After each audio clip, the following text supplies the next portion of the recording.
Shalom, saudara yang dikasihi Tuhan.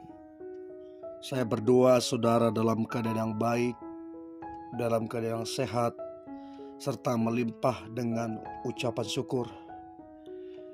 Firman Tuhan hari ini tentang berhikmat atau dipenuhi hikmat daripada Tuhan. Sebelumnya, mari kita berdoa.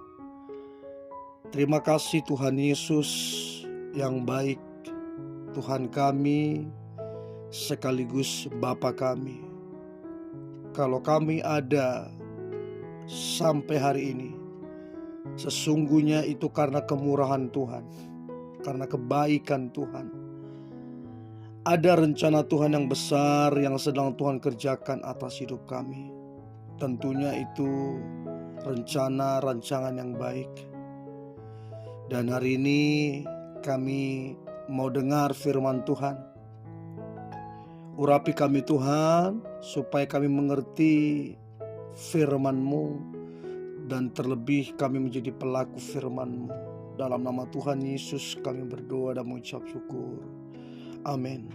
Amsal pasal pertama ayat yang ke-7. Amsal pasal pertama ayat yang ke-7.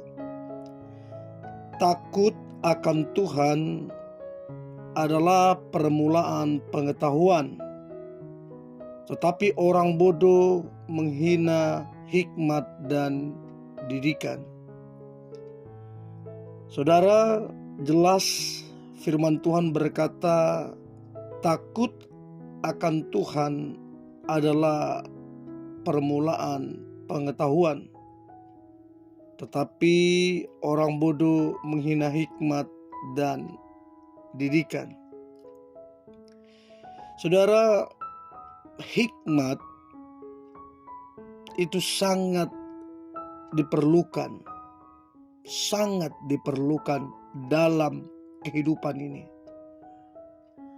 Adalah orang yang bodoh yang tidak menginginkan hikmat. Bahkan jelas Alkitab bilang orang bodoh itu menghina hikmat itu. Padahal hikmat itu sangat dipentingkan. Nah, saya berdoa setiap kita yang mendengar ini, kita dipenuhi hikmat daripada Tuhan. Sebab dalam kehidupan ini sangat ditentukan oleh keputusan-keputusan apa yang kita ambil. Maju tidaknya dalam hidup ini tergantung keputusan kita. Berkembang tidaknya pekerjaan, usaha, itu tergantung keputusan-keputusan. Menikah atau tidaknya kita, itu juga tergantung keputusan-keputusan. Bahkan kita memilih melakukan yang baik atau tidak pun, itu tergantung keputusan-keputusan.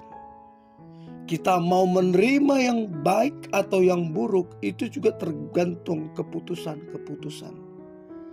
Jadi keputusan ini sangatlah menentukan perjalanan kehidupan kita. Keputusan sangat menentukan apa yang akan kita terima dalam hidup ini. Untuk itu, untuk kita bisa mengambil keputusan yang baik, keputusan yang benar, dibutuhkan hikmat. Orang yang berhikmat akan tepat mengambil keputusan. Hasilnya pun akan tepat dan berkatnya pun luar biasa. Nah, siapakah yang pernah melihat dan mengalami perbuatan Tuhan yang begitu besar karena sedemikian berhikmatnya dia? Dia adalah Salomo. Orang ini begitu dipenuhi hikmat Tuhan. Dan saya kira kita semua pernah mendengar atau membaca bagaimana perjalanan kehidupan seorang Salomo. Begitu dia dipenuhi hikmat Tuhan, maka para raja-raja, bahkan ratu itu dengan senang hati membawa upeti kepada dia. Ketika dia dipenuhi hikmat Tuhan, nama Salomo begitu termasyur ke seluruh penjuru dunia. Begitu Salomo dipenuhi hikmat Tuhan, dia berhasil memimpin bangsa Israel dengan dahsyat. Ya, sekalipun kalau akhirnya terjadi penyimpangan, tapi selama dia dipimpin hikmat itu, dia melakukan hal-hal yang dahsyat. Orang rela menempuh perjalanan begitu jauh berapa hari. Dan yang menempuh perjalanan itu bukan cuma orang biasa. Para raja, ratu hanya ingin mendengar hikmat dari dia. Bahkan mereka datang membawa upeti.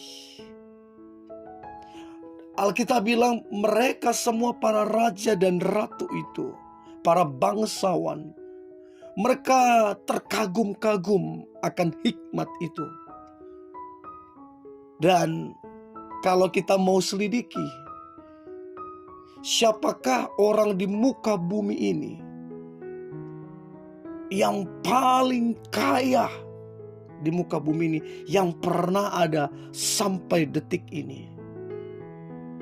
Maka kalau saudara pelajari dengan baik bagaimana Salomo memperoleh kekayaan, bagaimana dia memperoleh warisan, maka Salomo adalah pribadi yang pernah ada, yang terkaya di muka bumi ini, yang seperempatnya pun orang-orang terkaya di dunia ini belum bisa mengimbangi kekayaan dia. Dari mana semua itu datang? Dari hikmat yang Tuhan berikan. Jangan main-main dengan hikmat. Itu sangat diperlukan dalam mengambil keputusan-keputusan. Dan perlu kita ketahui, hikmat tidak didapat dari pendidikan, tidak didapat dari bangku sekolah, tidak dapat dari bangku kuliah. Orang yang berpendidikan belum tentu berhikmat. Orang yang pintar belum tentu berhikmat. Tapi orang yang berhikmat jauh melampaui orang berpendidikan dan orang cerdas. Jauh. Sebab hikmat ini datangnya dari Tuhan. Hikmat ini tidak dimiliki oleh kriteria tertentu atau orang-orang tertentu dari kalangan berpendidikan, dari kalangan bangsawan. No. Hikmat ini bisa dimiliki oleh siapapun. Apapun latar belakangnya, suku budayanya, pendidikannya, apapun bisa memiliki ini. Nah, bagaimana untuk bisa memiliki ini? Kita harus memiliki roh yang takut akan Tuhan. Dan aku berdoa roh yang takut akan Tuhan ada pada kita. Dan kita akan memiliki hikmat. Sehingga dalam perjalanan hidup kita, kita melakukan perkara-perkara yang dahsyat. Mari kita berdoa. Terima kasih Tuhan Yesus atas anugerah Tuhan. Kami percaya kami dipenuhi hikmat Tuhan. Sehingga kami melakukan perkara-perkara yang ajaib, yang dahsyat. Dan kami pun diberkati Tuhan dengan luar biasa. Urapi kami semua sepanjang hari ini, aktivitas kami diberkati Tuhan. Apa yang kami kerjakan dibuat Tuhan berhasil. Apa yang kami putuskan semua juga tepat sasaran. Dan kami menerima yang terbaik dalam perjalanan hidup kami. Dalam nama Tuhan Yesus, Tuhan kami, Juru Selamat kami berdoa dan mengucap syukur. Amin.